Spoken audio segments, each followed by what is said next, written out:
Respected Dr. Pritam Singh, Asha ma'am, my co-panelists, distinguished guests, ladies and gentlemen. Uh, Before I start my discourse, I am the last speaker, I believe, in the day, and it will be a tiring day for everyone.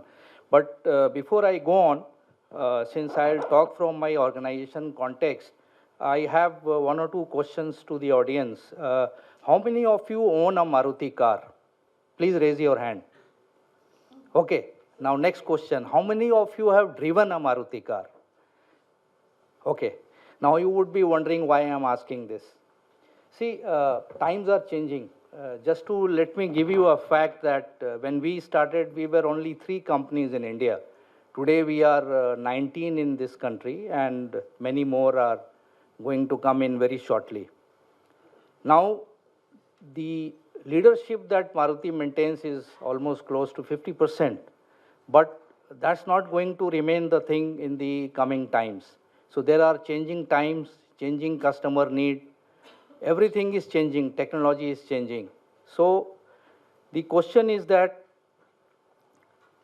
the leadership that we have in the market, the leadership in the sales, leadership in the service, this is all about capability and leadership, and this is what we are all talking about.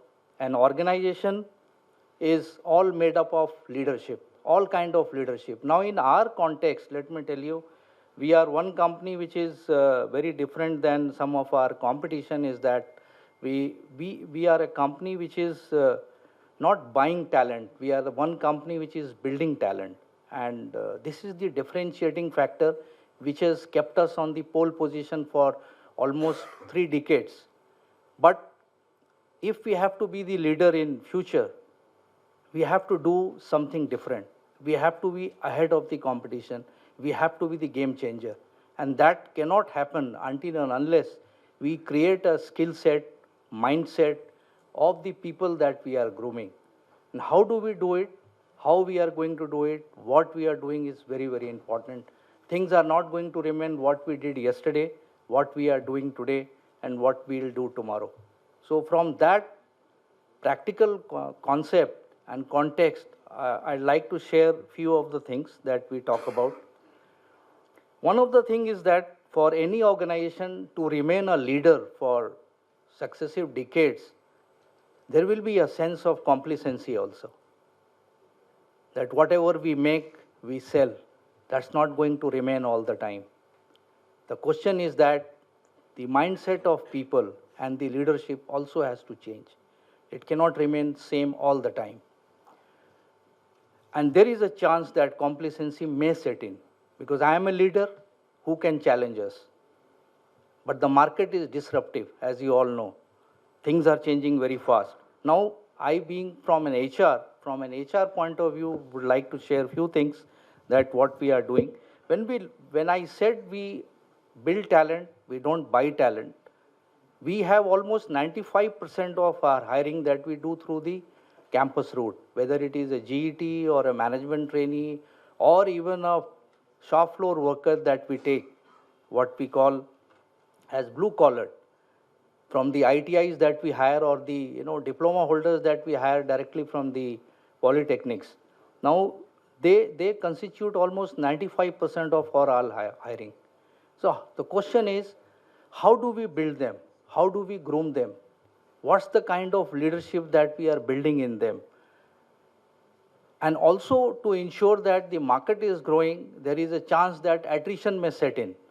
So we have to ensure that the kind of learning curve that we are giving to these people will ensure their engagement in the organization. Now, if I give you a small example, when we look at youngsters who are leaving the organization, of course, our attrition is very minuscule, but when we did the analysis of sample of people who are leaving us within 3 years, what we found something very interesting is that they are leaving for higher education, they are leaving for education, or we have found in many cases that these guys, since their appetite and hunger for learning is very high, they are not interested in repetitive jobs. So almost 30% of attrition happening in this category was for higher education. They want to upgrade their skills, upgrade their capabilities. So that became one of the challenge for us, that for these youngsters, we have to ensure that their learning curve is very, very sharp. They have to be job rotated after a particular time. And also, we have to ensure that if we can provide them higher education. And one of the things that we have instituted, and which is working very fine as a success story, I am trying to share that for the ITIs that we hire, we have partnered with Polytechnic so that in-house they can do their diploma. And they then are moving on a faster track, in the sense that a blue collar can convert into a supervisor on a faster track. On the same hand, we have tied up with BITS Pilani for our Polytechnic guys, that they can do their engineering sitting in the plant itself. They need not go out. They don't have to go to Pilani to do their engineering. They are doing the engineering sitting in the campus itself, in the plant itself. That's another thing we have done. And similarly for the engineer, because we being an engineering company, most of the hiring is of engineers. And the 30% that I talked about, engineers leaving for MBA. They want to upgrade their qualification skills. Now, whether we can offer that. So we partnered with a couple of institutions to provide full-time, part-time, and this is something which is working for us, and we are trying to expand that. So this is one solution which is working very well for us, and this is what is giving the employee a sense of engagement, a sense of belongingness with the organization, and this is something which is also helping us skilling the people inside. Now coming to the other issue with the what we call the talent pipeline. As I said, one of the important thing is that we build talent, we don't buy talent. So we started as a public sector company, and now we are a totally private sector company. And in our mid or senior leadership, we don't buy talent. So essentially they have to be from inside. For a company of our size and the challenge that we are facing, it is also very, very challenging for us to ensure the readiness of talent across the pipeline, whether they are there at all the time. If there is any vacancy which is coming up or any attrition which may happen, are we ready? Or are we creating leaders for future? And that is actually one of the area where Maruti is working too aggressively on that. And 2 years back, we had a kind of a mandate that by the year 2020, we will be 2 million. It's in the public domain. We want to still retain 50% market share. Now, it's not that easy to achieve 2 million by 2020. We are already in 2017. Now, having said that, it was very important for the company that how do we achieve that? So obviously we'll do many things in terms of scaling up or increasing our network or sales or launching new products. We keep on announcing all this. But ultimately at the end of all this, we realize that it is the people who are actually going to do all this. So looking into that, we then decided that the focus on people capability building becomes immense. It's very, very important because we are not buying talent, building talent. So it's important that the capability of the employees needs to be sharpened, built up, and ensured that it is with time. And in that direction, what we have done is that the company decided that, now it's high time that the capability building education cannot be treated as a part of HR or manufacturing or technical side. It has to be a separate entity. So given that mandate, a new business vertical called education training has been created in Maruti. This is very few companies do that, large one, and education training as a separate business vertical in line with manufacturing or HR or quality or engineering has been created. with the equal weightage. And the mandate for education training is set from day one, that the capability building is what we have to look at.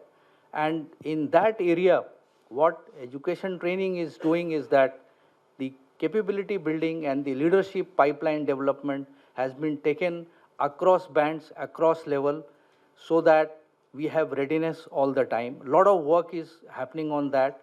And we, first thing after the education training was established is that the traditional model of training in the any company that you will go for, you generally have a L&D department, you create a training calendar, then you publish your training calendar on an annual basis, quarterly basis, monthly basis, and then what you do, your L&D team seeks nomination from functions that you please nominate, please give us people for this. And generally we found that the person who is actually least productive would be sent for those training. And you would find repeat employee coming in most of the program because he is the guy who is available. So the head is always relieving him. The guy who needs capability building actually is never released, never allowed to go. So the first thing we created is created a L&D framework, which is very similar to what our Suzuki parent company follows. And what we did is that instead of we asking for a nomination, we created certain mandated programs across levels and band, which is essential for everyone to go through before they move into the next level. And here, people are simply nominated by the vertical here itself that you have to attend. If you fail to attend, then the next programs is on a particular date or time. Essentially, you have to complete that. You just can't escape that. So across level vertical, we have programs around soft skills, leadership. We have programs around functional capabilities. So these are built in a way which is actually now giving dividend to us. So we are now hardly 2.5 year old, the academy, and we have a lot of things on our hand. Given that we have a limitation of time, I would have shared many more initiatives that we are taking apart from higher education. We have a lot of vocational and skilling thing that we have started, which is we do not operate alone.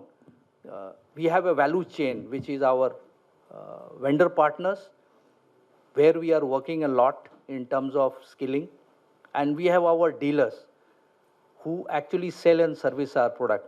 So it is important that we do something for them also. So the academy is also working in the value chain. And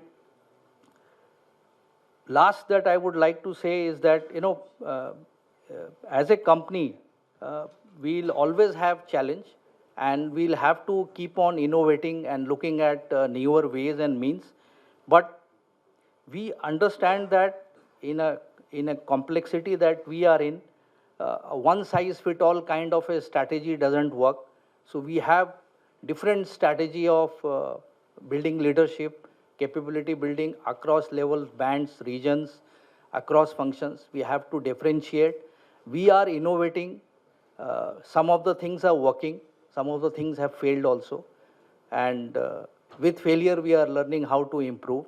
And we are also partnering with many partners outside in terms of bringing those capabilities which we don't have.